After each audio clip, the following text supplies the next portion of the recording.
All right, let's take a look at how we can evaluate rational exponents. Rational exponents is just another way of saying having an exponent that is a fraction. We would have to convert that fraction into some sort of radical expression. And so what we usually have is two numbers making up that fraction. One number we call m, the other number we call n, right?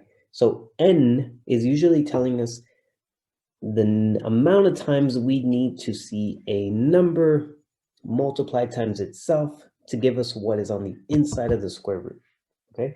And so depending on the type of problem we have, we can approach it using either one of these two equivalences. So the first one could be where a, which is the base, has m as the exponent, and then we try to take the square root or the nth root of that, not the square root, but the nth root. And then we could also try to find the nth root of a, and then whatever we get, we take that to the nth power. Okay, so it just depends on what we have and which one is easier to deal with. Okay, so let's start with the first one. All right, the first one tells us that 8 to the 1/3 power. Right? What does that mean? Well, let's take a look at where that denominator always ends up. The denominator is typically n, and n ends up being the nth root, right? So that'll be the number on the outside of the radical.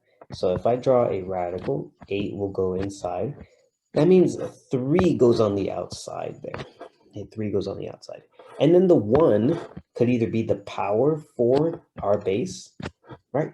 And then that just means 8 to the first power, right? 8 to the first power is just 8. So really what this is saying is this is the cube root of 8, okay? Now, cube root is asking us what number times itself 3 different times, right? So what number times itself 3 times will give us the number 8, right? So if you think about, okay, how can I break up 8?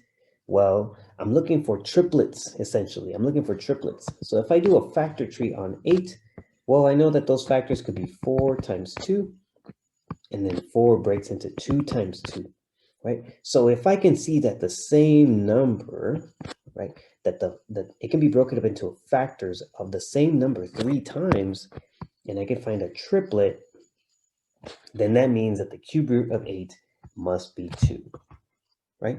And isn't 2 times 2 times 2 equal to 8, right? So 2 to the third is 8, which means that the cube root of 8 must equal 2, right? So there's a little bit of a relationship here, and this is all just a little bit of a bonus, okay? But typically what we'll do is we'll take the number inside the radical, we'll break it up into a factor tree, 4 times 2.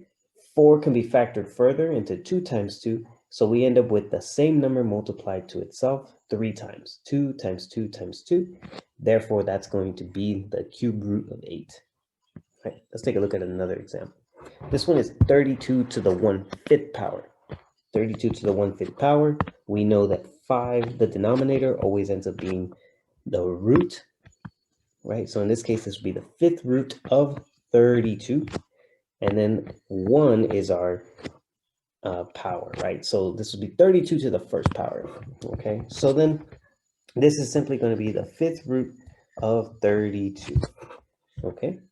All right, so now 32 is my interior number that's inside my cube root. Maybe I don't know this off the top of my head, so I can take 32 and build a factor tree out of it, right? And you can start with 32. Okay, maybe you know that 32 is 8 times 4. Okay, well, 8 can break up into 4 times 2, right? And I don't see anything that is a what we call like a quintuple, right?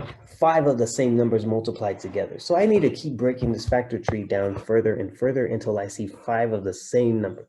Since we already factored down 8, I like to scratch it out. And then I can see that 4 can also be factored into 2 times 2, right? 2 can't be factored any further, so we're going to leave it alone. But then I also see that this other 4 can also be factored into 2 times 2. Okay, so now look at all that's remaining. I have 2 times 2 times 2 times 2 times 2, right? This occurred how many times? The same number multiplied times itself 5 times is eventually what 32 breaks up into. So if I see 5 of the same number, I can then say, well, then the fifth root of 32 is also going to be 2. Okay, so that's another way that we can apply the rational exponent. And then lastly,